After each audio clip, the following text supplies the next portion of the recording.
أيها الذين آمنوا اتقوا الله حق تقاته ولا تموتن إلا وأنتم مسلمون. Kemudian jamaah salat maghrib dan salat gerhana yang dimuliakan Allah Subhanahu wa taala. Kita bersyukur kepada Allah Subhanahu wa taala. Kembali kita laksanakan salat gerhana. Salat gerhana bulan, sesuatu yang memang diperintahkan dan disunnahkan oleh Nabi sallallahu alaihi wasallam ketika melihat fenomena alam yang satu ini, yaitu gerhana bulan atau gerhana matahari. Salawat dan salam kita sampaikan kepada junjungan Allah Nabi Muhammad sallallahu alaihi wasallam beserta keluarga, sahabat dan pengikut yang istiqamah hingga akhir zaman. Karenanya kita berdoa kepada Allah, mudah-mudahan kita termasuk orang-orang yang memperjuangkan risalahnya sampai akhir hayat kelak. Amin ya rabbal alamin. Hadirin yang dimuliakan Allah Subhanahu wa taala, dahulu Rasulullah SAW memiliki anak laki-laki yang diberi nama Ibrahim. Ibrahim ini meninggal dunia saat masih kecil. Rasulullah SAW tentu saja bersedih dan sangat berduka dengan meninggalnya Ibrahim, putra beliau yang masih kecil. Dan tidak lama kemudian setelah meninggalnya Ibrahim terjadi gerhana. Tidak sedikit kemudian di antara orang-orang mengaitkan peristiwa kematian atau mengaitkan peristiwa gerhana bulan yang pada waktu itu terjadi dengan kematian putra Nabi Muhammad sallallahu alaihi wasallam, yaitu Ibrahim. Kalau kita menggunakan istilah orang Indonesia, ada istilah alam turut berduka. Padahal tidak demikian. Kemudian Rasulullah SAW menyampaikan kepada para sahabat bahwa tidak ada kaitan antara gerhana dengan kematian atau kehidupan seseorang. Kemudian Rasulullah SAW menegaskan dalam sebuah hadis, Inna syamsa wal qamara ayatani min ayatillah. Sesungguhnya matahari dan bulan itu merupakan dua ayat min ayatillah, dari ayat-ayat Allah, yukhawwifullahu bihima ibadahu, di mana Allah Subhanahu wa taala dengan keduanya Allah Subhanahu wa taala ingin memberi rasa takut dengan keduanya kepada hamba-hambanya. Wa innahuma la yankasifani limauti ahadin, dan keduanya matahari dan bulan itu tidak mengalami gerhana limauti ahadin minan nas, karena berhubungan dengan kematian seseorang di antara manusia. Fa idza ra'aitum minha syai'an, dan jika kalian melihat fenomena itu, fa shallu, maka salatlah, wad'ullaha, dan berdoalah kepada Allah, hatta yakshifa ma bikum, sehingga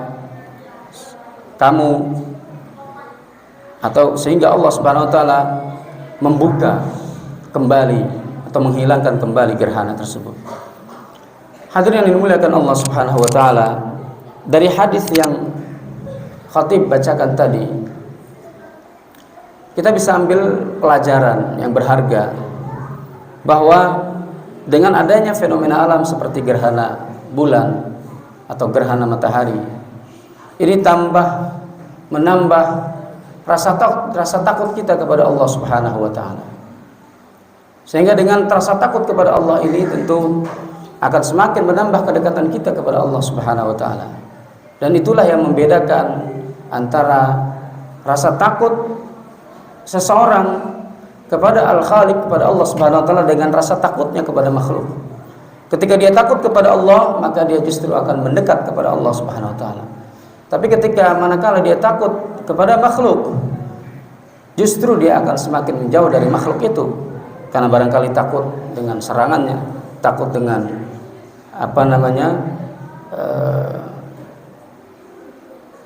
takut khawatir misalnya akan diserang dan seterusnya. Hadirin yang dimuliakan Allah Subhanahu wa taala, oleh karenanya rasa takut kepada Allah Subhanahu wa taala ini harus kita pupuk, harus kita terus upayakan di dalam diri kita.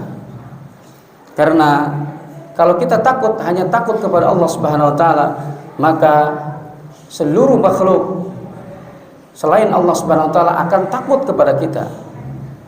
Akan takut kepada seseorang yang takut kepada Allah Subhanahu wa taala.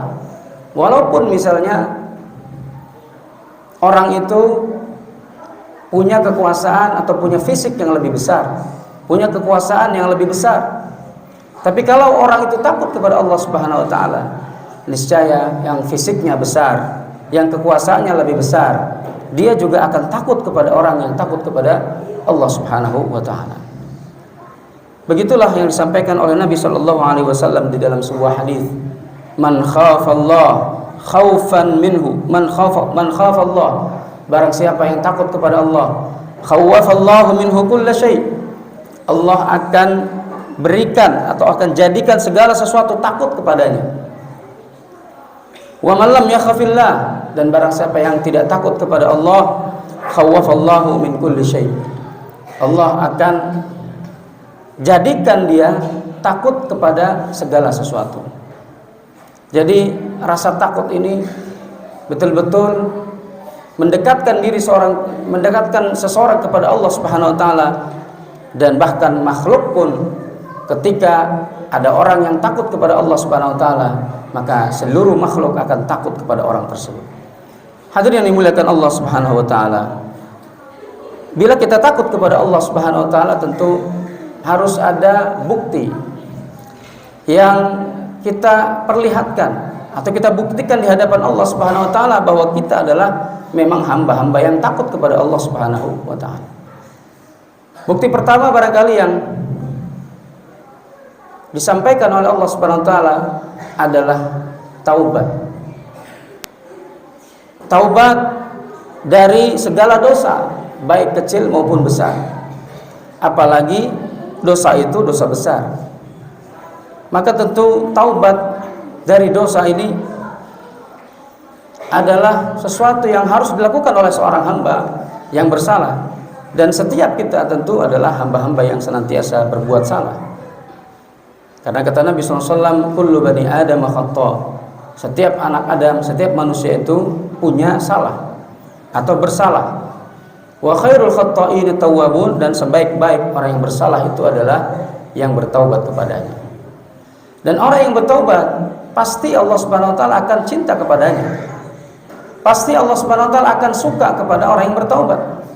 Karena begitulah yang Allah sampaikan di dalam Al-Qur'an, innallaha yuhibbut tawwabina wa yuhibbul mutatahhirin. Sungguhnya Allah mencintai orang-orang yang bertaubat dan orang-orang yang menyucikan diri. Telah banyak cerita tentang Rasulullah SAW bahwa beliau walaupun maksum, terlindung dari kesalahan dan dosa, beliau SAW selalu beristighfar, minta ampun kepada Allah Subhanahu wa taala, sehari tidak kurang dari 70 kali. Maka tentu kita semua yang levelnya jauh sekali di bawah Rasulullah SAW, harusnya kita lebih banyak beristighfar dan bertaubat kepada Allah Subhanahu wa taala. Karena orang yang bertaubat, sebagaimana Allah sampaikan tadi, pasti dia dicintai oleh Allah Subhanahu wa taala. Walaupun setiap orang dicintai oleh Allah Subhanahu wa taala karena dia bertaubat, tapi ada satu golongan yang dia paling dicintai oleh Allah Subhanahu wa taala kalau dia bertaubat. Siapa itu? Dia adalah anak muda. Pemuda yang bertaubat kepada Allah Subhanahu wa taala sebelum masa tuanya datang, itu lebih dicintai oleh Allah Subhanahu wa taala. Karena kebanyakan anak muda asik dengan usia yang dinikmatinya sekarang, asik dengan aktivitas yang seolah-olah kematian itu masih jauh, dan mereka takut memberi makanan kepada yang disukainya, kepada yang dicintainya. orang-orang miskin, anak-anak yatim, orang atau tawanan perang. Innama nut'imukum liwajhillah. Mereka mengatakan, sungguhnya kami memberi makan kepada kalian liwajhillah, karena kami ingin meraih ridha Allah. La nuridu minkum jazaan. Kami tidak ingin balasan dari kalian, wala syukura, dan tidak ingin ucapan terima kasih. Inna nakhafu min rabbina yawman abusan qamtarira. Kami sesungguhnya hanya takut kepada Allah Tuhan kami, yauman abusan qamtarira, pada suatu hari yang di hari itu orang-orang bermuka masam penuh kesulitan. Hadirin yang dimuliakan Allah Subhanahu wa taala, demikian khutbah yang singkat ini. Mudah-mudahan dengan terjadinya fenomena gerhana bulan, Allah Subhanahu wa taala semakin meneguhkan kita di jalannya. Kita semakin menjadi hamba-hamba yang dekat kepada Allah Subhanahu wa taala, hamba-hamba yang takut kepada Allah Subhanahu wa taala, sehingga dengan ketakutan itu kita akan tambah dekat dengan Allah Subhanahu wa taala. A'udzubillahi minasyaitonirrajim. Bismillahirrahmanirrahim. Allahumma ighfir lil muslimina wal muslimat wal mu'minina wal mu'minat al ahya'i minhum wal amwat innaka sami'un qarib mujibul hajat. Allahumma aqsim lana min khashyatika ma tahulu bihi bainana wa baina ma'siyatik, wa min ta'atika ma tuballighuna biha jannatak, wa min al-yaqini ma tuhawwinu bihi 'alaina masa'ib ad-dunya. ومتعنا اللهم بأسماعنا وأبصارنا وقواتنا ما أحيتنا واجعله الوارث منا واجعل ثأرنا على من ظلمنا وانصرنا على من عادانا ولا تجعل مصيبتنا في ديننا ولا تجعل الدنيا أكبر همنا ولا مبلغ علمنا ولا تسلط علينا بذنوبنا من لا يخافك ولا يرحمنا. اللهم إنا عبيدك بنو عبيدك بنو إمائك نواصينا بيدك ماض فينا حكمك عدل فينا قضاؤك. نسألك اللهم بكل اسم هو لك سميت به نفسك أو أنزلته في كتابك أو علمته أحدا من خلقك أو استأثرت به في علم الغيب عندك أن تجعل القرآن العظيم ربيع قلوبنا ونور صدورنا وجلاء أحزاننا وذهاب همومنا وغمومنا. ربنا آتنا في الدنيا حسنة وفي الآخرة حسنة وقنا عذاب النار. سبحان ربك رب العزة عما يصفون وسلام على المرسلين والحمد لله رب العالمين. السلام عليكم ورحمة الله وبركاته.